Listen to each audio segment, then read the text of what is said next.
Before we get into our main program and I start doing all my regular introductions and thanks, I do want to welcome back my good friend, John Mansour, and get John to introduce himself. And I want to call special attention to John. Our last session before the 4th, I announced that John has brought the Product Management University on board as a sponsor of Product Coffee. And I'd really like John to take just a quick moment and tell us a little bit more about that. So John, welcome. Thank you so much for your support. Why don't you tell us about Product Management University? Thank you. And it's nice to be here. And thank you for organizing these things, Jason. You are like product management, Mr. Product Management Hub Center in Atlanta, product camp going way back when. So thank you for organizing all of this. It helps our profession tremendously. So for those of you who know me, we just rebranded Proficients into Product Management University. And a big impetus behind that rebranding is really simplicity. So we have 3 schools of specialization: product management, product marketing, and product demos. And at the foundation of all of those is really the same thing. It's like, what are my customers trying to accomplish? Why are those things important to them? Why are they strategic to them? And why can't they get there? And then we either build what we need or we market and sell and deliver what we have, So what's on my mind these days, and I'll just share a very short story about, I don't know, maybe 10 years ago, one of my students in a class I was teaching had come to the United States from India. And he said, I go to buy a tube of toothpaste for the first time. I go to Target and there's like 40 choices of toothpaste on the shelf. He said, I'm like, what? Like I'm paralyzed, right? I finally just, close my eyes and pull one off the shelf. So when I look at our profession of product management, I read a lot. I try to keep up with it just because I love to see different people's perspectives and opinions. And I start feeling overwhelmed. Like if I'm in, for all of you who are practitioners here this morning, if I'm in your shoes, I'm feeling overwhelmed because there are frameworks for every part of every framework. There are tools to manage your tools. There are architectures on top of architectures. And I sit here and go, if I'm a product management practitioner, like where do I start? And some of you early on in this meeting today mentioned that, like, what are the most important things to focus on or to do or to get good at? And, I think that's really what Product Management University is all about, is there are some really fundamental things you need to be good at. And if you're good at those things, everything else will take care of itself and your products will be successful, right? I mean, we want our products to sell well. We want adopters, customers and users to adopt them, and we want them to keep paying and retain our customers. I mean, to me, those are the only 3 metrics that matter. So there's some very simple things to do to get you there. And that's essentially what we teach. So to that end, now that we are back in, rebranding here, we're going to venture back into the public workshop mode here. We're actually doing a user story workshop. And again, the key here is simplicity. So we want to make our users better at things, better at their job in ways that have strategic value to their company. We're going to do a user story workshop that just makes all of this really simple. It'll be done via Zoom meeting, and it's August 23rd. In fact, we just got the landing page up yesterday. I'll post a link to that here in the chat, but would love to see some of you and your teams there if your usability and your adoption and retention metrics aren't where they want to be. I think this would be a tremendous help to all of you and your team. So I'll post the link in the chat here. But again, nice to be here. Happy to support Product Coffee and all the things going on. And I totally miss Atlanta and all the stuff we used to do there, but I no longer live there. But have no fear. One of these days, I'm going to show my face in Atlanta, Georgia, again in person. There we go. All right. So let's start getting into our program. I want to welcome everybody today. Once again, I'm Jason Brett. Welcome to Product Coffee. We've been running these weekly meetups of product professionals since August of 2020. It's been almost 2 years now that we've been getting together like this. In the middle of the pandemic, we started meeting over coffee to just talk about product management challenges. And today we're kind of getting back to the original format that we started these sessions on in the first place. So I'm really excited about that. So let's move into our kind of setup for the day. We just heard from John, but I do want to point out that These weekly meetups are free for everybody to attend, whether you're a product manager, a designer, a developer, a marketer, whatever space you're in. We are glad to have you here as we talk about how to bring great products to market, how to make sure that we continue to deliver great products, and how we can build our careers together and become more effective product leaders in our organizations. We're glad to have you. And it would not be possible without our sponsors who support us faithfully year in and year out. And so I want to give some, I want to really call out and ask everybody to please check out our sponsors, learn a little bit about them, give them some thanks and give them your attention. From Method, who is also my employer. Coincidentally, we came together as part of Product Coffee. John Mansour, Product Management University, has been supporting Product Camp and Product Coffee for as long as we've been having these conversations. John ran one of the first workshops that we had for Product Coffee way back in the early days of Product Coffee in 2020. Really want to thank John for your continued support. And Product Management University is a great targeted set of lessons for product managers to dig in, and prospective product managers to dig in and learn the craft. We're also pleased to be supported by Pragmatic Institute, who has been training product managers in workshop formats for decades, and has been supporting Product Camp and Product Coffee from the very beginning as well. And Feature Upvote, who powers our ideas forum at productcoffee.com/ideas. Would love to have you check out that feature and make suggestions for the types of sessions you'd like to see at Product Coffee. You can also vote on suggestions that other people have made. And if you're looking for a great, low cost, easy entry voice of customer tool where you can collect that same kind of feedback from your customers and users, featureupvote.com can be set up in about 15 minutes.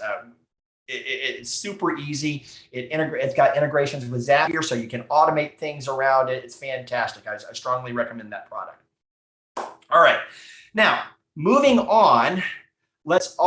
Today's session is solving the right problems, and for today's session, we're going to get back into our original Product Coffee format, where a bunch of great product people get together, drink some coffee or tea or juice or whatever your morning beverage of choice is, scotch for some of you, I think. And we're just going to talk about product management stuff. And this was a question that came up in the registration forum. In the registration form from one of our previous events, someone was asking, say, how do I know that I'm really focused on the right things and that I'm solving the right problems? And so I reached out to a few regulars of Product Coffee and said, hey, could you help us start a conversation?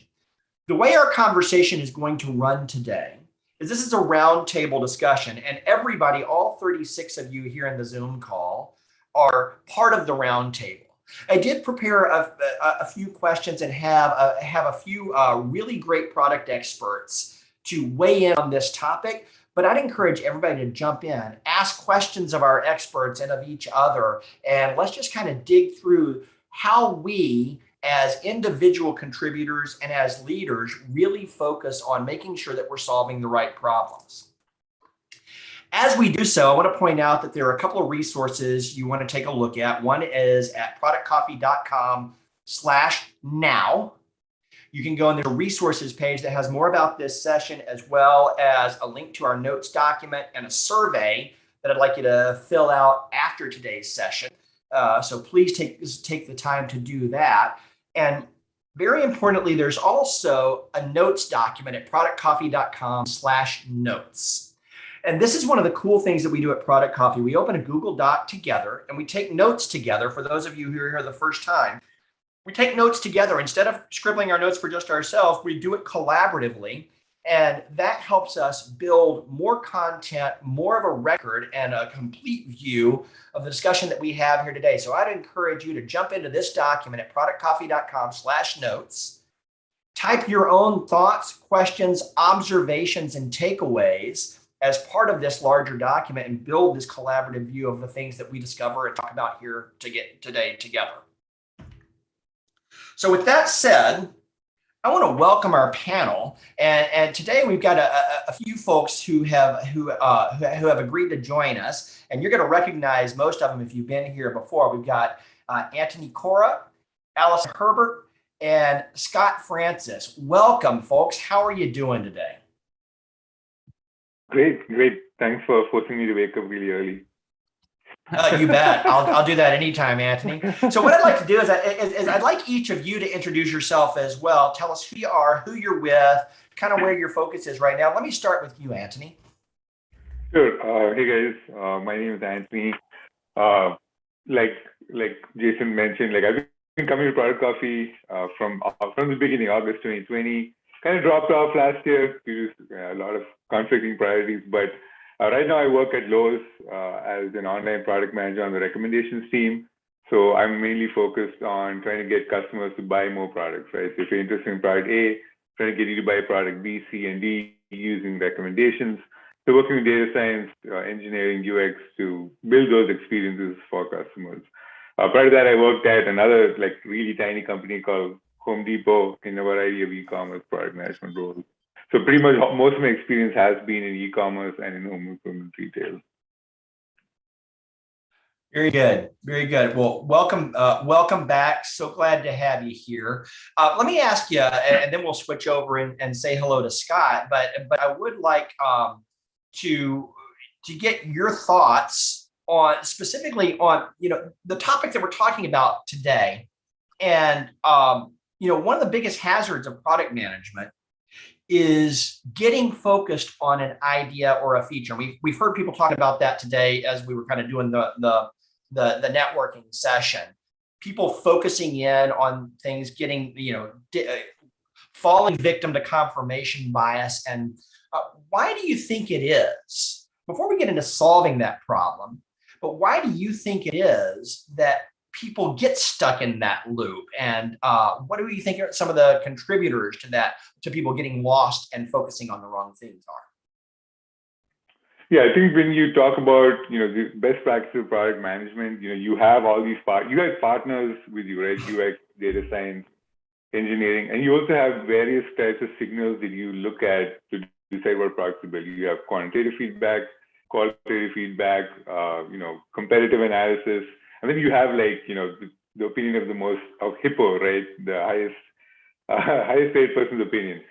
So I think confirmation bias can happen when you assign like a higher value to one of these signals than what it really deserves, right?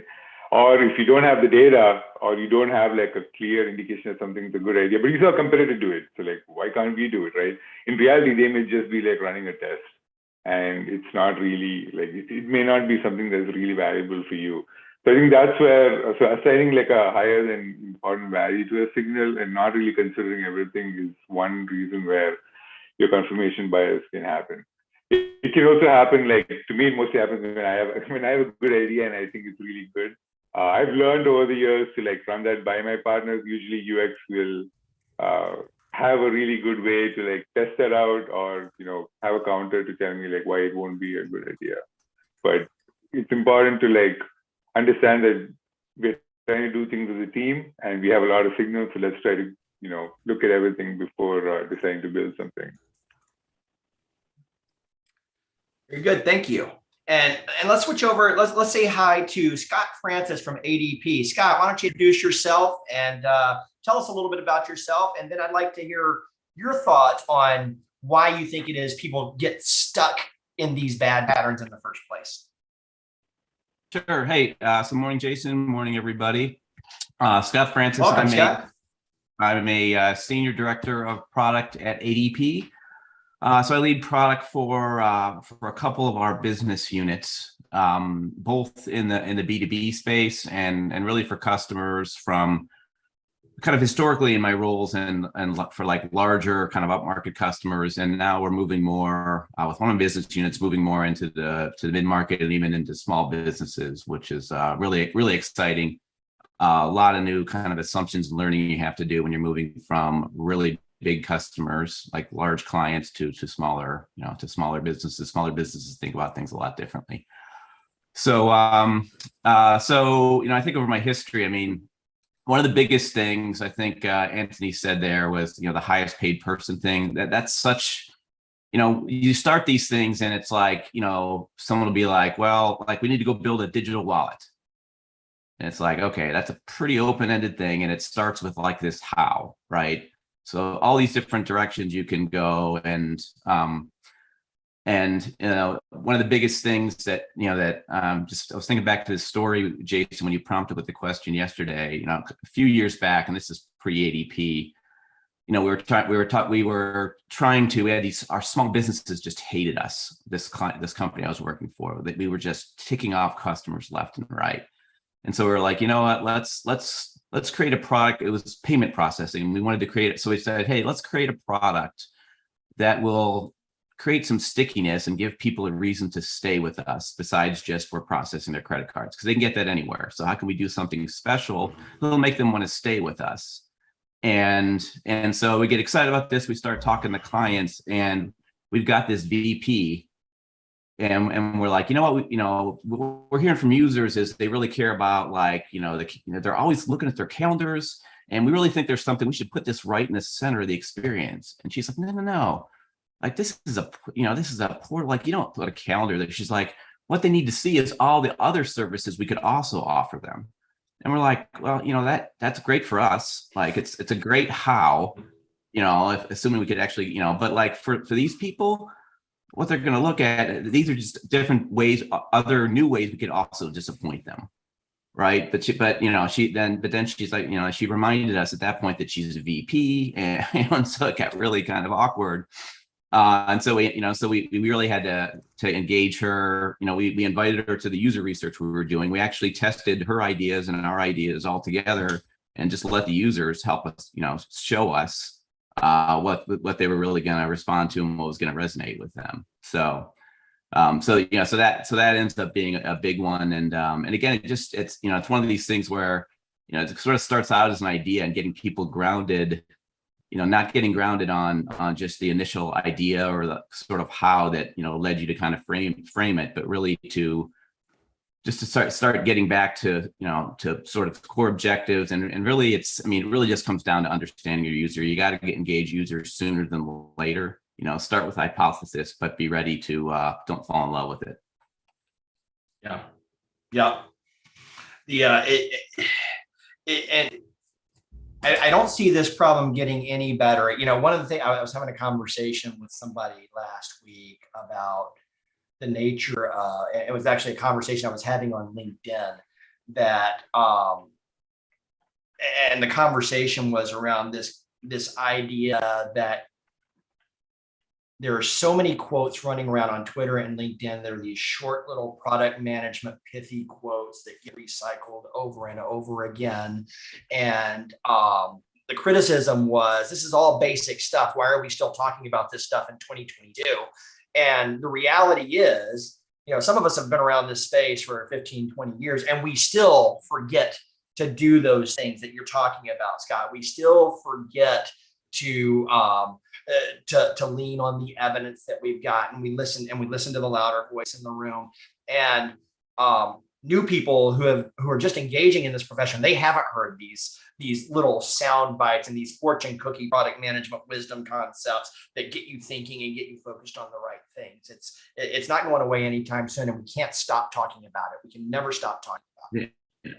Well, and also, we're not the only ones. We're responsible for facilitating really across a broad group of, our own folks, the product team, your engineering partners, your UX folks. And so, but, you've got all these other stakeholders that want to win and succeed too. And so you got to keep yourself in check. You also have to keep them in check. Right. And some of them will kind of go along with you, and some of them are really going to push back. Right. And so, yeah, so you have to keep repeating this because it's really hard, and you've got to get other people thinking the right way too. Right. Like, I think one of my biggest roles as a product leader is helping people think product, right? Just getting everybody to think about it the right way. When I go into, I take on product teams that are struggling, in my experience, the organization around them, they're struggling with sort of how to manage the organization around them. Right. And sometimes the organization around them has really strong opinions about what they ought to do. Sometimes they don't, but either way, you end up having to really, help the team think about the right way about themselves, and then help the organization think the right way about how to even, what product's role should be. Because it's really easy to get put into a corner where it's like, well, we have, 700 pieces of customer feedback. Just, tell us when you can deliver each of these and everybody will be happy. That's a trap, Yep, it absolutely is. Thank you, Scott. And so, and now let's go over to Allison. Allison Herbert, welcome. Thank you for joining us this morning. Why don't you introduce yourself to everybody who doesn't know you? Tell us a little bit about your company, and then I'd like to hear, what are some of the causes that you see as well of people falling into this pattern of losing track of the right problem? Sure. So good morning, everyone. Thanks, Jason, for that welcome. My name is Allison, as Jason mentioned, and I'm a product manager at Synapse Studios in Phoenix, Arizona. I am located on the East Coast, so let's not be confused. I don't know when my lunch hour is. I don't know what time it is most of the day, but I really enjoy the work at Synapse. We're a small, medium-sized software consultancy. We're consultants by nature, and our clients are all shapes and sizes, and certainly really in this space in terms of bringing us problems that they want us to solve, and also trusting us with the opportunity to provide, solutions for them, and or, product discovery. The project I'm on right now, I'm actually in discovery. It's a healthcare client, and an internal tool. So a lot of new first things for me. Discovery, and I have had the process of discovery, and I have had a storied career so far in my product life. And it's really interesting to see how to come at this from a different approach, a breath of fresh air, specifically here at Synapse. And so something that stood out to me with confirmation bias is that we all have it. Every single person on the team has it. Every single person that has come to what we're doing here has something, because they've had an experience before that has led them to believe this is the way to do the thing.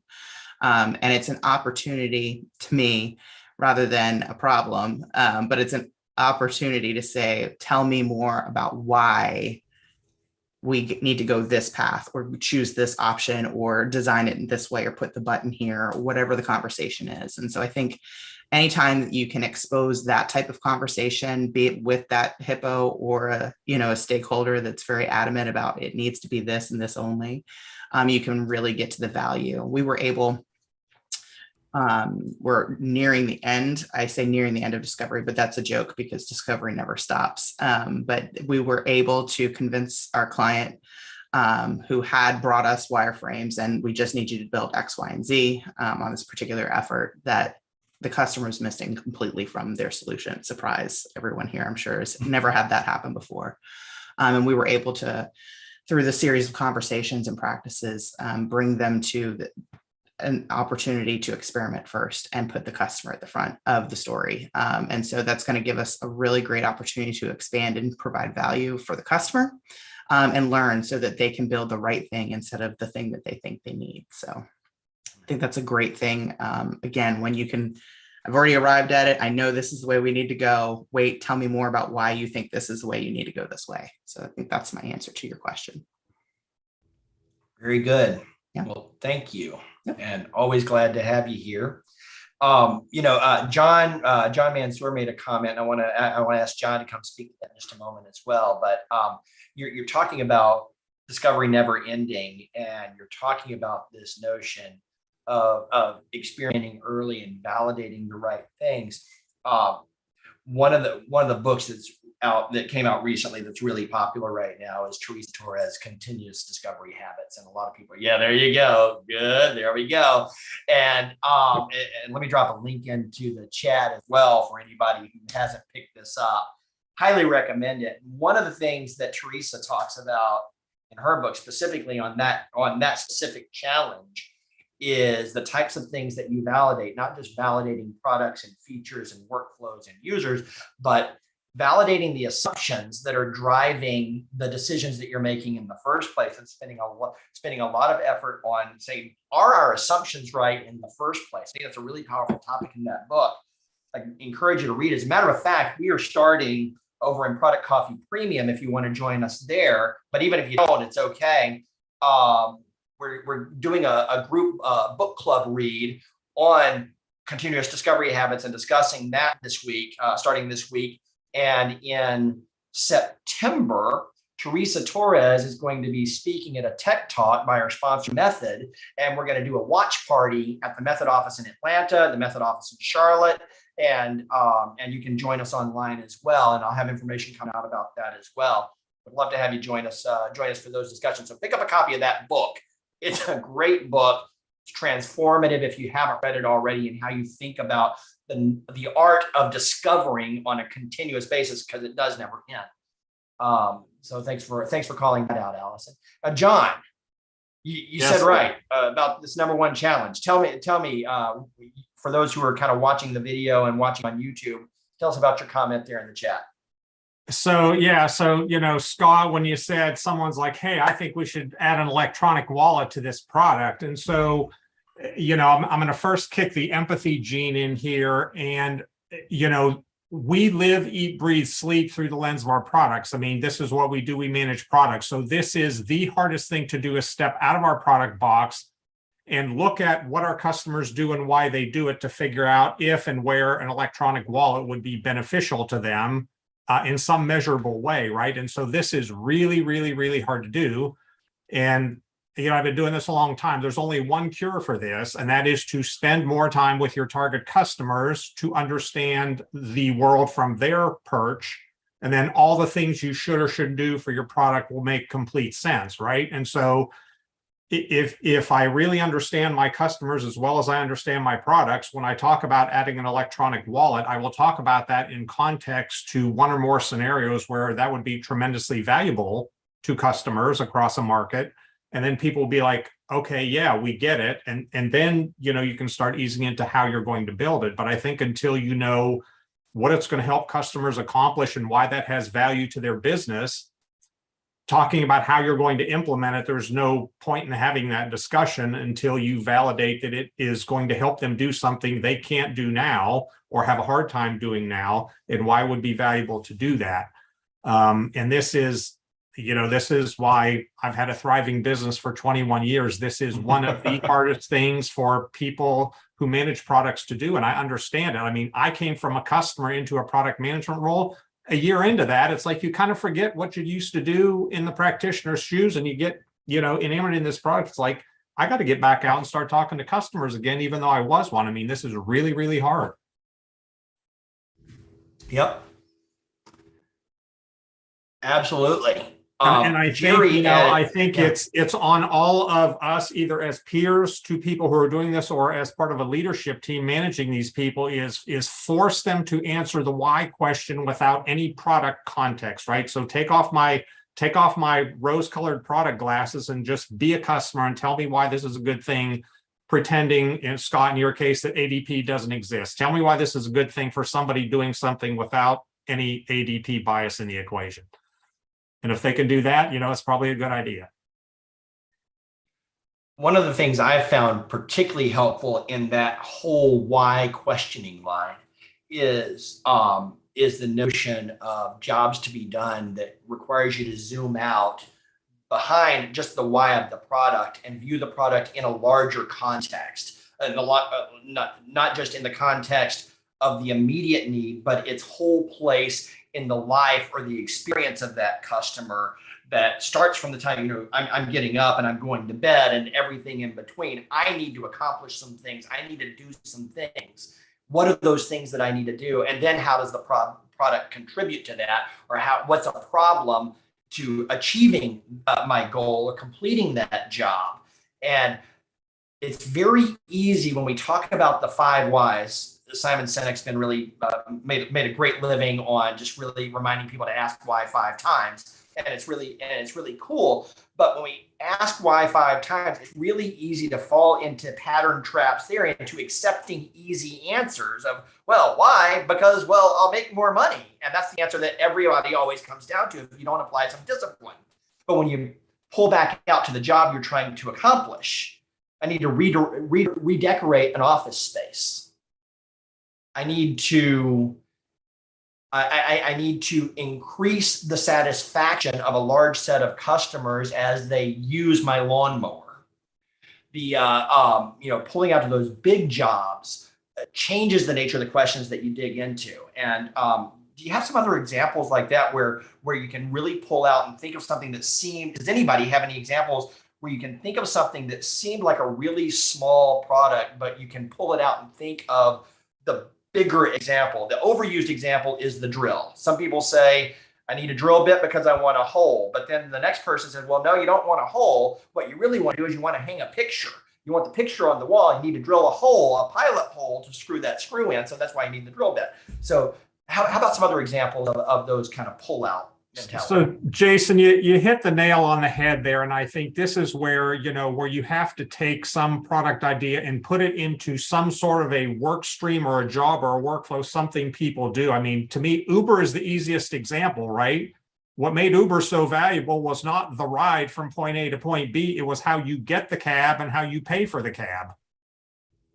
Yeah, totally. And, in that digital wallet example we were talking about there, this goes a few years back, but if you really look at that, like, we were a payments company. So it's like, okay, we need to be in digital wallets. It's 2013. We got to get on it. Right. And so, but you go out there and I mean, what's it about? Paying? Okay, well, in our customers were small businesses. And so if you really go look at where payment is, that's just one piece in the chain, right? To your point, Jason, to zoom out, where it's like, okay, so if I'm a bakery owner, right, I've got people coming in and I'm going to take their payment, but I want to keep them coming back. And I want to have a really good relationship with them. I want repeat customers, right? So we looked at it, we're like, the real opportunity here is helping them build better relationships with customers, right? Like paying's fine, but like, how hard is it to swipe a card, right? I mean, like, sure, like paying, now we know that paying with a digital wallet is kind of, it can be convenient and whatever, but like, how could we use digital to, to help, build customer relationships? And in the end, it was really more about like loyalty. Like, how can you make loyalty more seamless? Because loyalty, particularly in 2013, 14, was a pain in the rear end. You got all the loyalty cards and whatever. That's where people were struggling. They had wallets full of loyalty cards, right? So digital wallets led us into that insight, which, we could later tie to payments, et cetera. But being able to zoom out, like you said there, John and Jason, is so critical to being able to really identify the right problem and then then you can start getting into like adjacencies for your business and all that. And it gets really exciting. Yep. Absolutely. And Scott, I wanted to ask you, I wanted to circle back on one of the comments that you made in your introduction and the example that you gave about leaders throwing out all kinds of things that we could add that are good for our business. And that leads me to a discussion that we have a lot of times around outcome-based thinking and how that whole jobs to be done notion really helps think about the overall outcome that you're getting to. But we talk a lot about metrics from time to time. And when I hear people talking about OKRs, we think about what are the metrics we want to impact. And very often those are internally facing metrics. People ask why, and they get down, well, we'll make more money. We want to increase revenue or so on. Have you had some good experiences that you can share? Have you had some notes that you can share, or tips you can share on getting the team, getting the organization to focus on outcome-based metrics that are good for the customer over the business, less on the business and more on outcome metrics that are realizable by the customer? Yeah, I mean, I think, so it's interesting, we kind of start with like a business, outcome, right? Just thinking of an example, like in my current role, we're trying to increase associate productivity, basically increase the number of clients each account manager we have can manage, right? And a big opportunity for us in doing that is making the product easier to use so that they don't spend so much time just helping clients do the basic things in their product. So we set this metric. We're like, okay, here's the ratio. But by the way, we want to keep our NPS really high and the customers love the service they get. So the product's got to be really good to be able to do that. So if we're trying to drive this ratio, that's a lagging indicator. It takes a while to get to that number, right? And so we spend a lot of time saying, okay, what's the behavior we want to see the clients do that tells us this is working for them, right? Which then and if we say that, then we start to say, okay, well, And so we basically said, how many of their own issues are they doing? And we tracked, who was doing, certain things inside the product to figure out. And so we created this leading indicator, which was, clients doing their own work. And we said, okay, if they're doing their own work, and we had some other Pendo surveys in there, et cetera, to make sure that the experience was good for them. So we got some quant and qualitative feedback to say, hey, yes, we see you're doing this. You're also not miserable while you're doing it, or you're happy, you're feel good about the experience while you're doing it. But that leading indicator is the real product behavior that we could measure to say, okay, we're going to get to the outcome, right? And that's critical because those outcomes are lagging indicators, and they're often really high level and kind of abstract. So we had that, that the product metrics, and Teresa Torres, by the way, has an awesome article on this on her web about how, these big business outcomes you're talking about are lagging indicators. And there's so much product behavior you need to be able to measure to make sure your customers are happy and to make sure you're going to get to those outcomes. Yep. So Scott, question Absolutely. for you. If you were to take your product metrics, which are really good ones, I mean, that's obviously how you're going to measure your effectiveness in onboarding customers. If you were to just flip that script into a metric that would be important for a client in this whole equation, what would the client metric be? In other words, what would the success metric be from the client's perspective of you accomplishing that with your product? I think the success metric is basically in our product is all our employees got an offer of coverage. This is about compliance with the Affordable Care Act, and so our practitioners really care that every one of their employees gets an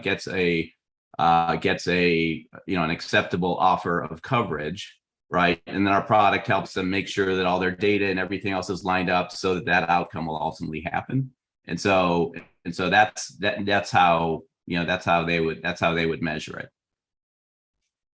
So, did you tell me everything I needed to do and make it easy for me to do it so that then these offers of coverage would also go through? And of course, we actually have to be able to, show them that that's happening and give them the confidence it's happening. But that's how we would measure it, or how we do measure it.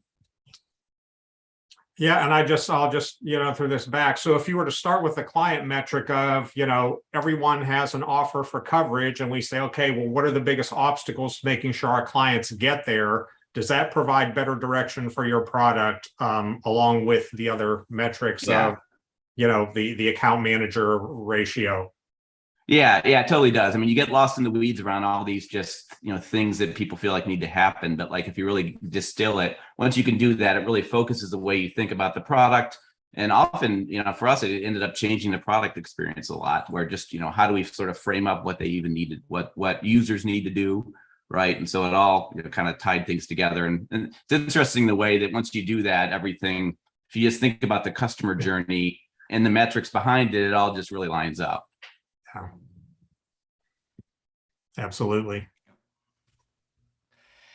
I want to jump back here. Well, first of all, Allison has. I'd like to hear your thoughts as well, Allison. You've got your hand up there too, so jump on in here. Sure. Yeah. And I'm a horrible interrupter, so I've learned to use the raise the hand function to keep myself from being an overspeaker there. So thank you for that. I was just, again, speaking back to the leading indicators. I think that is like, right, how you get after it and how you help bring that conversation back to, right, we're talking about the customer, we're talking about the behavior we wish to change rather than the business outcome. Right? The business outcome is almost I don't want to say it's a side effect or a secondary, but right, if you can connect the two together, I think that's where the rubber meets the road.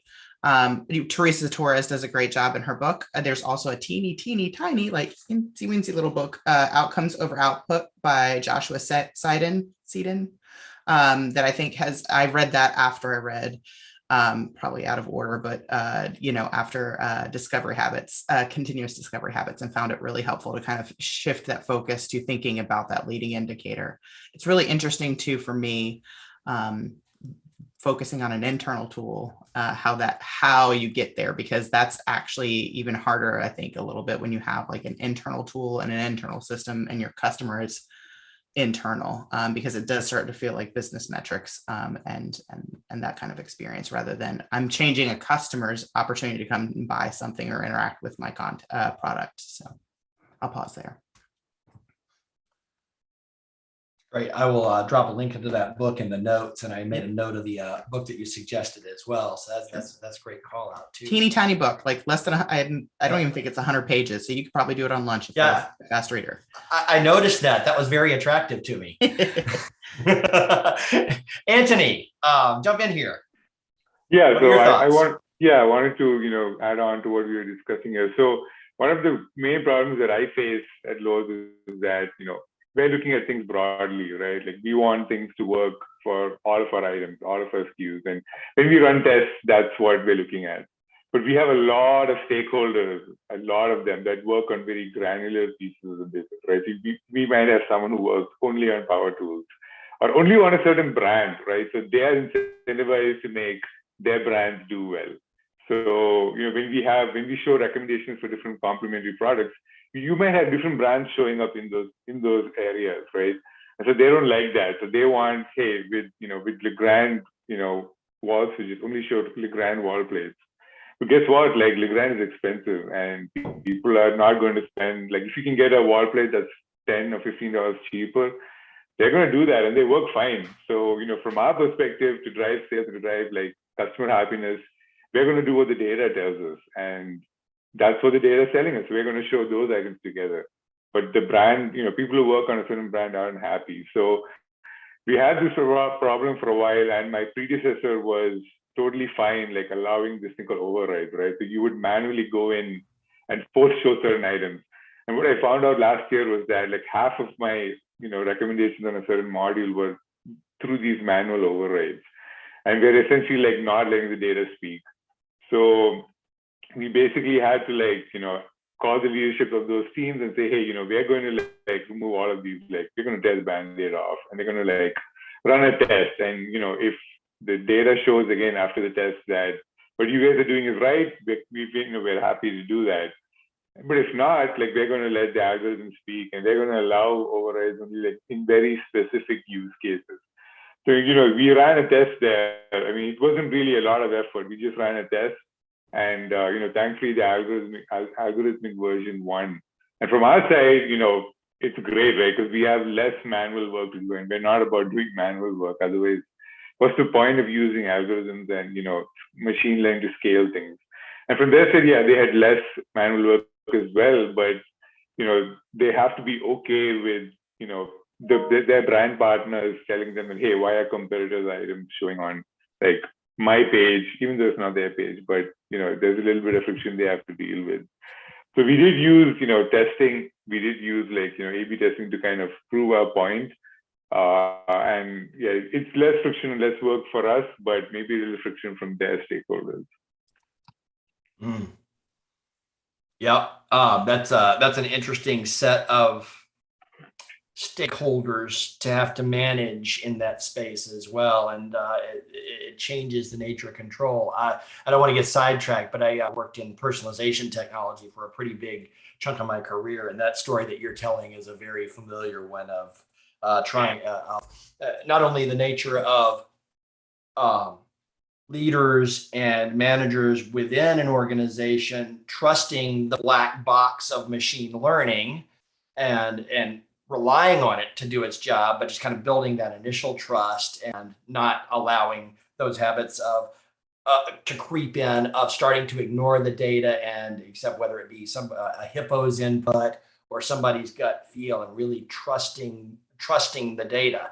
There's also the alternate challenge when you're relying on data to make decisions, of introducing new concepts that the data can't necessarily reflect because it doesn't have a foundation or a corpus for. So you got to find creative ways to introduce new ideas to customers. And Steve Jobs talked about this a lot from a product perspective. If I ask the customer what they want, they're never going to tell me I want. They're never going to tell me I want an iPhone. They're never going to tell me I want an iPod. They don't know to ask for that. So data won't tell me that they want that unless I look at the right data in the right way. And so how do I introduce that and prove it out as well? Yep. I want to ask, so back a minute ago in the chat, Jerry, you talked about another danger back when John was talking, the danger of self-substitution. Can you talk about that a little bit? Yeah, John was talking about the digital wallet that Scott had mentioned, and I was like, oh yeah, that's really cool. And then I started thinking, well, how would I use a digital wallet? And that's when the whole self-substitution thing came into being. At a former company, we struggled with that a lot because we were all developers and we were writing tools for developers. We were writing products for developers. And so it was very easy to think that, oh, I want that. I need that. So that's something that every developer would want, when in actuality, that may not be the case, right? Like if you put yourself in there, especially if you are a consumer of the product that you're building, it can be dangerous, because what you want, what you think will be really cool or valuable may not be something for the broad market. It may be something for a niche part of your market, but not for the broad spectrum. Or you're going to be And that gets back underwhelmed. Yeah, you're going to be underwhelmed by it too. Like, so, right, I know I want this thing and it's going to be the best thing ever. And you get there and you're, wait, this isn't it. It doesn't do this. It doesn't do that. You know, those types of things. I think that's very important to consider. Yeah. And and that gets back to validating those assumptions that are driving those ideas. So many people, Jerry, to your point, get stuck in this. I know this space really well because I'm a consumer of the product, and I know what's possible. I've got a really cool idea to solve a problem that nobody sees, but still got to find a way to validate those assumptions and prove it out and make sure that we are we solving a problem for the right audience, and is that audience actually going to be ready to do something about it? Yeah. I know Scott. Real quickly, I want to say thanks to Scott. Scott has to drop a little bit early, so thank you for joining us this morning, Scott. Really appreciated your great insights, and thanks for jumping in here. Great to see you again, my friend. Can I tag in on what Jerry and Allison were just saying? Yep. I would just add, like, to your point, Allison, right? Not even just with, you were saying, Jason, not just with a whole new product or something or an idea, but even like how you deliver that feature, that capability. The product may be on point and have a great market fit, but sometimes, especially when we're a little bit more technical, right? How we think we're solving the problem, we're like, oh yeah, that's fully going to work for the market. I mean, they'll be fine with that. They'll know how to do that or whatever, right?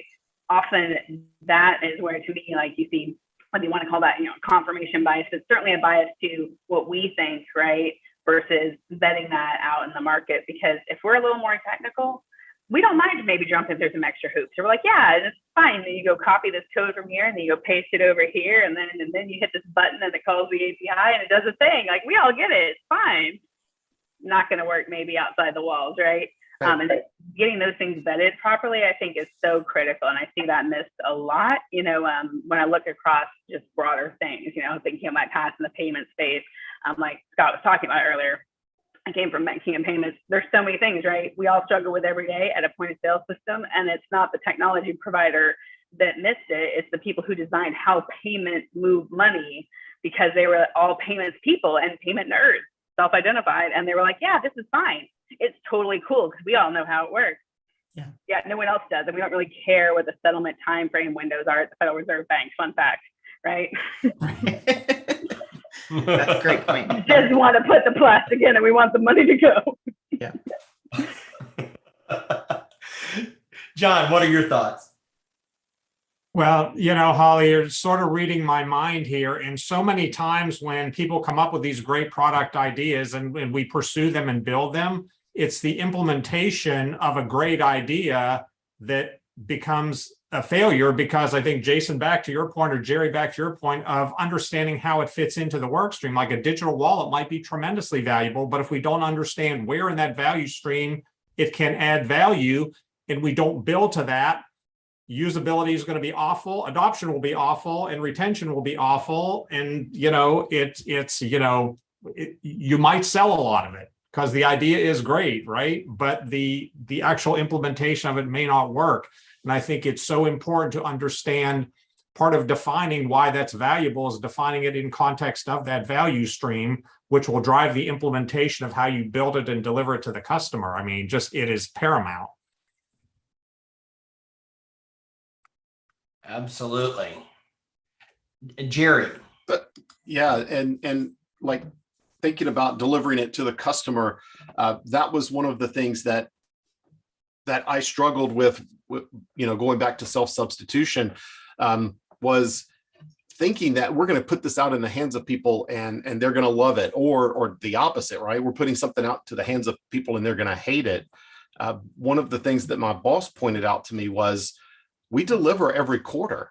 So if they hate it, we can fix it in a quarter. Like, it's not going to take that long to fix. And like, if your company is in a place where you can deliver, I think today a quarter is too long. I work with customers today that are delivering, monthly or daily, or weekly. So if you can pivot that quickly, being able to do some small experiment to confirm or disprove whatever your hypothesis is, and then pivot on that, becomes great. Like, if you're a company that still releases annually, or biannually or quarterly, you've got longer windows and it's more difficult to get that feedback.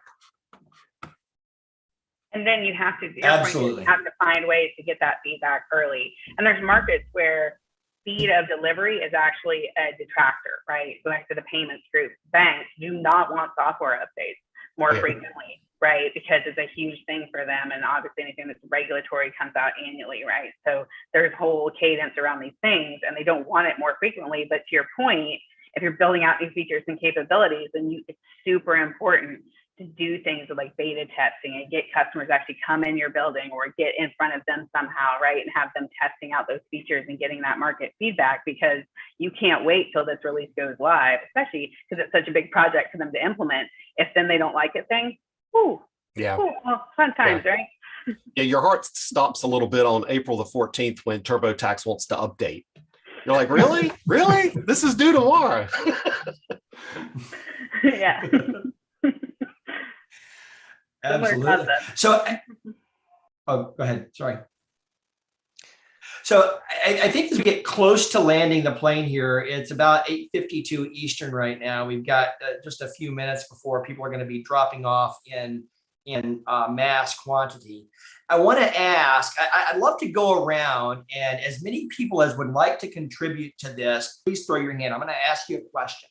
But as we think about today's session and the things that we've talked about, if somebody were to come to you this afternoon or later this morning and say, hey, what's one piece of advice you can give me as a product manager to make sure that I am spending my time solving the right problem, that we're staying on track, solving the right problem in the first place? And I would love to just take a compilation of the takeaways that you've got from today or your own experience. Let's just kind of go around and throw some hands in the air so I can call on some people to say, what advice would you give a product manager to ensure that they are helping make sure they're solving the right problem? John Mansour, go. All right. My advice would be, don't start with the problem. It's a problem. Start with outcomes that have value to your customers, and that will take you to their biggest problems. Then you don't need to validate it's a problem. You already know it's a problem. Very good. Thank you, John. Jerry Odenwelder. Oh yeah, both Jerrys have their hands up. Thank you. Thanks for the clarification. Yeah, I would build on that with interview as many customers as you can and end every interview with, who else can I talk to?